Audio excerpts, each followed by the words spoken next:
Knowledge is power. Explore it with Notebook. कभी ऐसा लगा है कि कोई मुश्किल सब्जेक्ट बिल्कुल एक ऊंचे पहाड़ जैसा है जिसे देखकर ही लगता है कि इस पर चढ़ाई कैसे होगी। लेकिन क्या हो अगर मैं कहूं कि उस चढ़ाई के लिए एक पक्का नक्शा और सही औजार मिल सकते हैं। चलिए आज सीखने के विज्ञान की दुनिया में चलते हैं और देखते हैं कि किसी भी मुश्किल चुनौती पर जीत कैसे हासिल की जा सकती है। हाँ, ये एहसास हम सबको होता है। ऐसा लगता है जैसे दिमाग पर बहुत बोझ है। लेकिन अच्छी खबर ये है कि ये सिर्फ एक एहसास नहीं है, इसके पीछे एक विज्ञान है। और जहाँ विज्ञान है वहाँ समाधान भी है। तो चलिए देखते हैं कि हमारा आज का सफर कैसा रहेगा। हम 4 हिस्सों में आगे बढ़ेंगे। पहले हम समझेंगे कि ये जटिलता का पहाड़ आखिर है क्या। फिर हम सीखने वाले दिमाग के काम करने के तरीके को जानेंगे। उसके बाद हम अपनी चढ़ाई के लिए कुछ बेहतरीन औजार यानी एक टूल किट तैयार करेंगे। और आखिर में इस ज्ञान को असल दुनिया में कैसे इस्तेमाल करना है ये देखेंगे। तो सवाल यह है कि आखिर कुछ सब्जेक्ट्स इतने मुश्किल लगते ही क्यों हैं? इसका जवाब कहीं बाहर नहीं बल्कि हमारे दिमाग के अंदर ही छिपा है। चलिए उस साइंटिफिक कॉन्सेप्ट को समझते हैं जो बताता है कि हमें ये संघर्ष क्यों महसूस होता है। इसको ना एक कंप्यूटर के प्रोसेसर की तरह समझिए। अगर आप उस पर एक साथ 10 भारी भरकम प्रोग्राम चला देंगे तो क्या होगा? वो या तो धीमा हो जाएगा या हैंग हो जाएगा, है ना? हमारा दिमाग भी बिल्कुल वैसा ही है। जब हम उस पर एक साथ बहुत सारी नई जानकारी डाल देते हैं तो दिमाग पे कॉग्निटिव लोड बढ़ जाता है और सीखना लगभग नामुमकिन हो जाता है। और मजे की बात यह है कि इसका हल भी यहीं छिपा है। अगर कंप्यूटर धीरे चल रहा है तो हम एक एक करके प्रोग्राम चलाते हैं।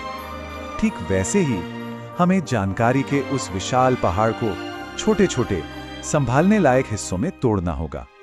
कॉग्निटिव लोड को मैनेज करने का यही सबसे कारगर तरीका है। ठीक है, तो अब जब हमें मुश्किल पता चल गई है तो हमें चाहिए एक नक्शा और एक कंपास। ये नक्शा और कंपास कुछ और नहीं बल्कि सीखने का विज्ञान है। ये हमें सही रास्ता दिखाएगा और हमारी इस मुश्किल चढ़ाई को काफी आसान बना देगा। चंकिंग ये कॉग्निटिव लोड का सीधा जवाब है। इसका मतलब है जानकारी के बड़े से पहाड़ को छोटे छोटे एक दूसरे से जुड़े हुए हिस्सों में बांट देना। जब हम ऐसा करते हैं ना तो दिमाग में एक साफ तस्वीर बनती है, एक इमेजिनेशन इमेज, जिससे पूरा कॉन्सेप्ट एक कहानी की तरह समझ आने लगता है। देखिए, किसी भी नए टॉपिक में सीधे कूदने से पहले उसका एक बड़ा पिक्चर देखना, एक बर्ड्स आई व्यू लेना बहुत जरूरी है। जो कुछ भी हम पहले से जानते हैं वो एक नींव की तरह काम करता है। ये हमें नई जानकारी को सही जगह पर फिट करने में मदद करता है। ये उस मानसिक नक्शे का ढांचा बनाने जैसा है। तो चलिए अब अपनी चढ़ाई के लिए टूल किट तैयार करते हैं। अब हम कुछ प्रैक्टिकल न्यूरोसाइंस पर आधारित तकनीकों के बारे में बात करेंगे जो सीखने को न सिर्फ आसान बल्कि असरदार भी बनाती हैं। स्पेस रेपिटेशन या अंतराल पर दोहराना ये रट्टा मारने का ठीक उल्टा है।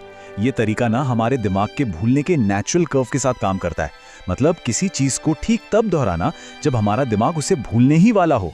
इससे वो जानकारी शॉर्ट टर्म से निकलकर लॉन्ग टर्म मेमोरी में हमेशा के लिए बैठ जाती है। एक्टिव रिकॉल सुनने में बड़ा फैंसी लगता है पर है बहुत सिंपल और जबरदस्त पावरफुल। बस किताब या स्क्रीन को साइड में रखकर खुद से पूछना है, अच्छा मैंने अभी क्या सीखा?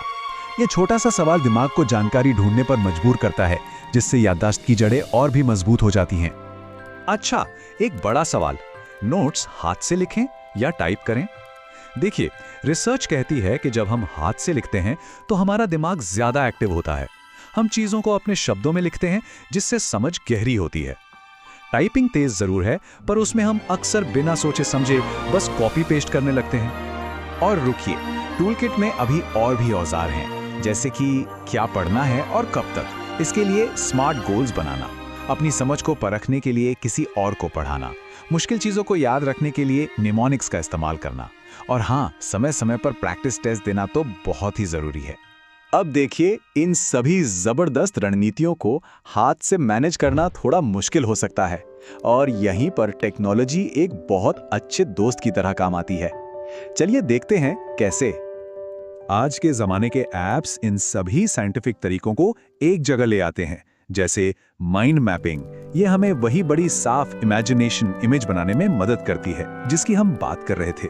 एटॉमिक नोट्स हमारे विचारों को व्यवस्थित करते हैं और स्पेस्ड रेपिटेशन वाले फ्लैश कार्ड्स ये पक्का करते हैं कि सीखी हुई चीजें हमेशा याद रहें। तो चलिए अब हम अपनी चढ़ाई के आखिरी पड़ाव पर हैं। देखिए, सीखने का असली मतलब सिर्फ जानकारी जमा करना नहीं है, बल्कि उसे असल जिंदगी में इस्तेमाल कर पाना है। तो चलिए अब शिखर से इस दुनिया को देखते हैं।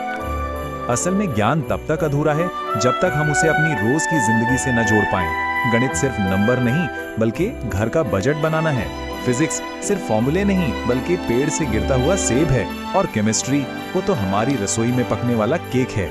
जब हम ये कनेक्शन बना लेते हैं तो सीखना अपने आप में दिलचस्प हो जाता है। ये एक गोल्डन रूल है, याद रखिएगा। जब हम किसी और को कुछ समझाने की कोशिश करते हैं, तभी हमें पता चलता है कि हमारी अपनी समझ में कहाँ कमी है। ये अपनी नॉलेज को टेस्ट करने और उसे पक्का करने का सबसे बेहतरीन तरीका है। तो आखिर में बस एक बात याद रखनी है, सीखने की ये प्रक्रिया, ये चढ़ाई, इसका आनंद लीजिए। हर दिन कुछ नया जानना, अपनी समझ को बढ़ता हुआ देखना, असली मजा इसी सफर में है, सिर्फ चोटी पर पहुंचने में नहीं। तो अब जब नक्शा भी है और सारे औजार भी हैं, सवाल यह है कि अगला कौन सा मुश्किल पहाड़ है जिस पे चढ़ाई करनी है। ये फैसला अब हर किसी का अपना है।